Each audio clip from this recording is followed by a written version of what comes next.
They had like 223,000 Really? entries for this little guy. Yeah.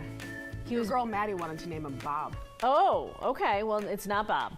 Somebody's like, you know, making a huge mess and eating like spaghetti and meatballs instead or something crazy, you know what I mean? That would be a deal breaker, right? Yeah. But like a little nibble here and there, you guys, that's okay.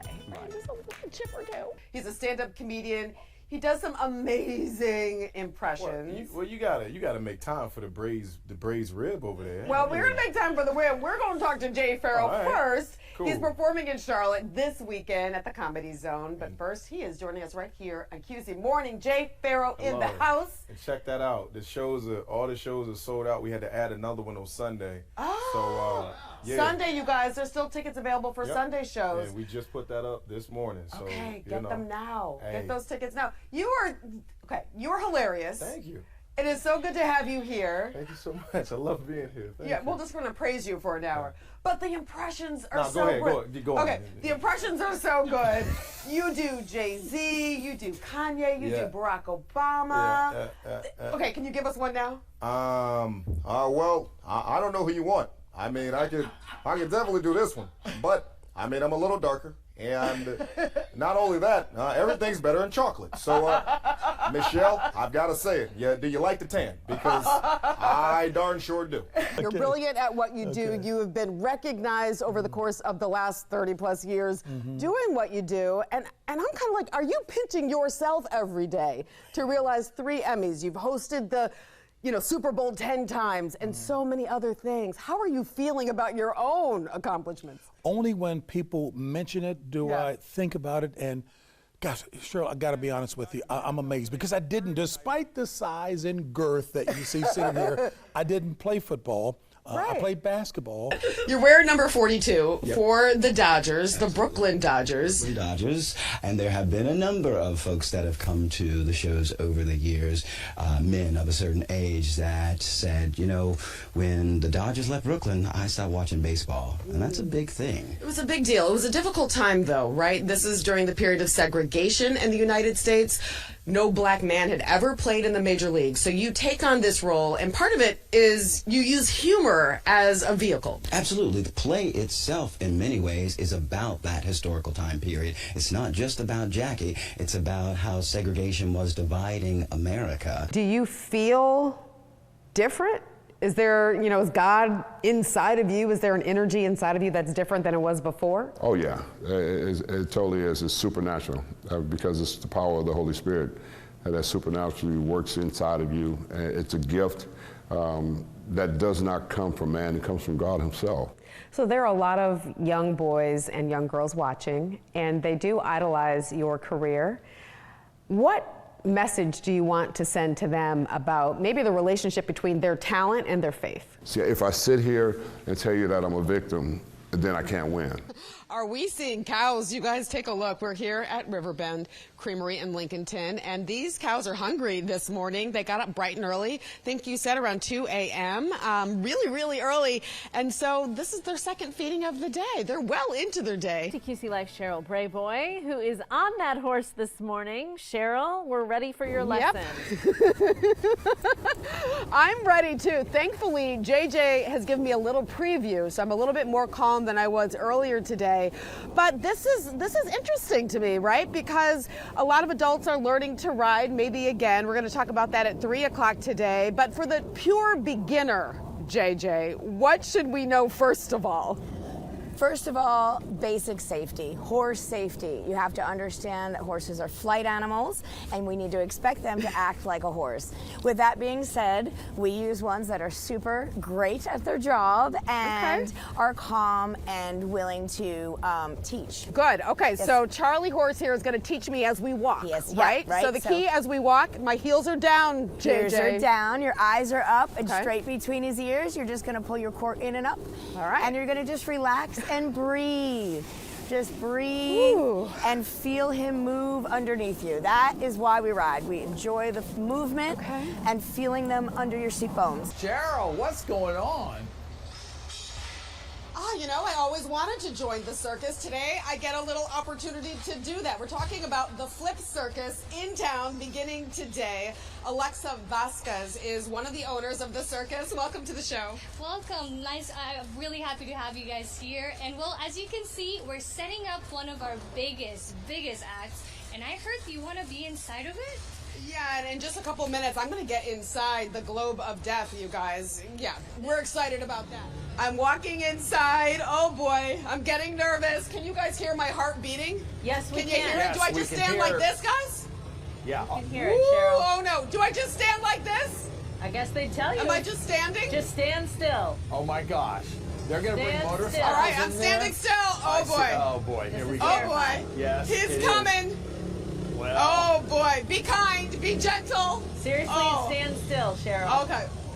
Do not move. Stand Oh, still. they're closing the door too. There's no escaping now because it looks like it's locked from Stand the up straight. outside. Okay. Stand up straight and don't move. Standing straight. I'm not moving. Is this? I'm not moving. I'm scared though. I don't Here we wanna- go. I'd be scared too. Here we go. Oh, let's see what happens. The center. Ah. Okay. He's- I got to get in the forward, center. okay. Stand Here we go. up. Here we Do go. not move. Yeah, don't move at all. We can see you. It's okay. Oh my God. Oh my gosh. Oh boy. Oh boy. Woo. Put your arms down. Keep everything still. Yes. Oh, Do not move. Oh my goodness. Wow. Oh. Here he comes. That's just terrifying. Oh boy. I'm Okay. still alive. I'm still alive. Do not move. Okay, here we go. Thank you.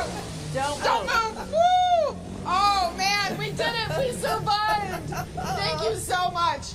You guys, I'm coming out. I'm Cheryl. coming out. Cheryl, I'm really And glad I'm really glad you did this first, Cheryl, Thank you. and got that out of the way so we know that Yes. you're alive. And then we can learn more about this. I'm alive. Next time we see you. That was fun. Oh. That was fun. You're a oh lot more boy. brave than you guys I am, coming Cheryl. up in a little bit though. We have acrobatics coming up, some more juggling, all of the excitement of the circus. But that was a rush. Woo! Oh. Back to you. Okay. All right. I need a challenge. What do you want me to try to do? I don't know. Can you do like a No, I'm not spin or doing anything? that. He was going to do a triple axel. You Yeah, guys. that's what I was looking for. Not happening. I was not a skater growing up, but we did grow up on the ponds skating.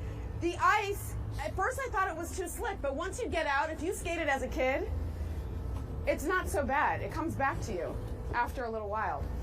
Tell me a little bit about the hockey that's going to happen here. So you said you're going to have youth leagues, but what about the adults? Can the adults also play? We do. We do have some adults that have signed up, and they have their hockey leagues that they want to come out and play. So you'll see some of that.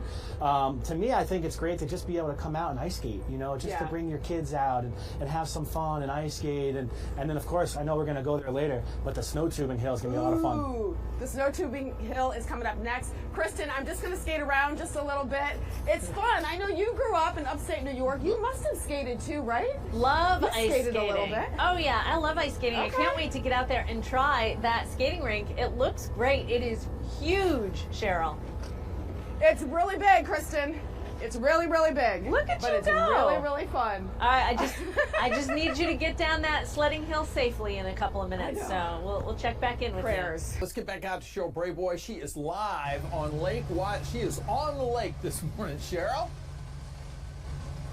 Good morning again, John and Kristen. Yeah, you know, for the most part, we've been having a very good time out here on the water, and that's what we expect this holiday weekend. But people will be in the water swimming. Some people will be on water skis, and we want to make sure they are safe. So the man overboard drill is where the action is right now, because we're learning from the U.S. Coast Guard Auxiliary how to recover someone if they go down in the water. Rick is back. He's driving the boat, so he's not going to turn around. But these guys are going to take us through the motions. Good morning again, Rick. Good morning. All right, so what happens now? We're going to deploy Oscar over the side. Go ahead. And overboard! And I sound the alarm. I mark the spot on the GPS, and I come back around to recover him. I'm listening to my crew point and give directions, how far and what direction he is. It's best to approach from downwind, heading upwind for the recovery. I see the Person in the water. So the person's in the water right now. You spot him. I spot him. Starboard side pickup. Port side, 50 feet. Starboard side. Straight ahead. Straight ahead. I'm going to bring him alongside on the starboard side. On the port. So they're coaching you along, telling you where the person is. Exactly. Front. Midship. So you see him in the water. When you got hands on. Hands on. Is he okay? Is he alert? Okay, I'm in neutral. Is he? If he's okay, bring him aboard. Bringing him aboard. So he's reaching into the water, grabbing the person overboard. Here comes Oscar. Okay. Okay, let me know his condition. Oscar's on board. Are you okay? Breathing. Airway. Circulation's good. He's responding. No apparent injuries. He's good. Okay. Very well. So what happens next, Rick? I mean, that was a lot going on right there. There's a lot going on. Coming ahead slow. Pick up the What we want to do now is really affirm that he's okay, and probably return to the base. Now, if this was a recreational boat and they recovered him, it's up to the individual how they want to treat this person. But it's recommended if they went overboard, they probably should be looked at by a medical professional. Okay. And I'm going to ask Jim over here, because you just pulled him on board the boat. If he stopped breathing, would you then perform CPR? Perform CPR. We go through all the steps. Each one of us are certified in CPR and first aid. Stepping back in time on this Wednesday with a fun, interactive show all about baseball legend Jackie Robinson. Yeah, it's going on now at the Children's Theater of Charlotte in Uptown, right by Spectrum Center. And QC Life's Cheryl Brayboy is there this morning. It's like a fun way to learn a history lesson, Cheryl. Yeah, it's really clever, I have to say, Kristen and Mary. You know, Jackie Robinson really did change the history of baseball in 1947 when he became the first black man to play in the major leagues. Really big deal. Difficult time in American history. Joining me now is Mike Wiley. He is the man who created this play, Jackie Robinson, A Game Apart, and he is the actor. It's a one-man show. Welcome. Thank you. Thank you for having me. Okay, so you're tackling a lot here, taking on Jackie Robinson. Absolutely. Why? He's an icon. Because I wanted to show young people who were learning about this in school, how history could walk and talk. And not only that, I wanted to introduce them to a number of other African-American athletes who broke the color barrier in their respective sports. Okay. Talk us through how you get into character, because the costume is a big part of it. It is. This is a great jacket, it's a great uniform, but all of it is authentic. That is to say that the uniform is heavy, it's a heavy jean material. Back then it would have been cotton, obviously, but we wanted the costume to lay and feel just like the costumes or the uniforms that those guys would wear in that time period, and it's just as hot. Yeah, just as hot. You're wearing number 42 Yep. for the Dodgers, the Brooklyn Dodgers. Dodgers, and there have been a number of folks that have come to the shows over the years, men of a certain age that said, you know, when the Dodgers left Brooklyn, I stopped watching baseball, and that's a big thing. It was a big deal. It was a difficult time, though, right? This is during the period of segregation in the United States. No black man had ever played in the major leagues. So you take on this role, and part of it is you use humor as a vehicle. Absolutely. The play itself, in many ways, is about that historical time period. It's not just about Jackie. It's about how segregation was dividing America. Not just dividing the races, but dividing America. And so I use a number of opportunities in the play to focus on that and focus on those issues from that time period. Can we see an example of how you use humor as a strategy in the play to really get the kids, because a lot of kids come to the show involved? Yeah, absolutely. Because I'm a big believer in the humor in the play being like sugar in cough syrup. We need the cough syrup, we need the medicine, but we need to pour that sugar inside to be able to get it into us, right? Okay, so let's see it in action. Yes. There's a moment where I play Branch Rickey, the president of all-white Brooklyn Dodgers, and I say, once we had an away game in a distant city, and we had on our team just one black baseball player. His name was Charlie Thomas. you'll be my Charlie Thomas. I'll play Charlie Thomas. Charlie Thomas. And usually what I bring from the audience is a white kid, right? So I bring this white kid up to play Charlie Thomas, and the hotel bellhop says, Sir, this hotel does not allow little black boys to stay. Well, then we shall have to take our entire team and this young man to another hotel. Come on, Charlie, let's go. Well, you may do that, sir, but you'll just encounter the same rules and regulations elsewhere. Well, let's say we compromise. And we did. That night, Charlie slept on a cot in my room, and so I asked the kid to sit down. Okay, so I sit on the cot. So the kid from the audience would come on stage and sit here on the cot. Part of it is creating a sense of empathy for that moment in time. Absolutely. Also, just building into the story, right? Building up the story so everybody can see it in their minds as well as in their hearts. Charlie began crying and rubbing his hands. What's the matter, Charlie? And he said, it's my skin, Coach. Repeat after me. It's my skin, Coach. I wish I could rub it off. I wish I could rub it off. I said, why, Charlie? And he said, I wish I was white. I wish I was white.